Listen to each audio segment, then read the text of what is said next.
Commission এবং সরকার আমি মনে করি বিগত দিনে ওনারা আওয়ামী লীগের পারপাস ওনাদের নিষিদ্ধ হওয়া উচিত।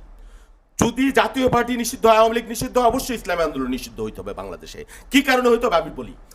দেখেন, ওনার পীর সাহেব শেখ হাসিনা নাকি তাহাজ্জুদের নামাজ পড়তে পড়তে এইরকম তুষামদি করেছে, তার কপালে দাগ উঠে ফেলছে। এর চাইতে বড় চামচামি আর দালালি বাংলাদেশের ইতিহাসে কেউ করেছে?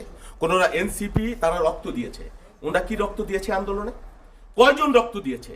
কয়জন জেল খেটেছে? কয়জন আন্দোলন করেছে? জামাত ইসলামী আন্দোলন করেছে, তারা রক্ত দিয়েছে, যুদ্ধ করেছে। আর ওনরা আওয়ামী লীগের পাকনার তলে মজা লইছে।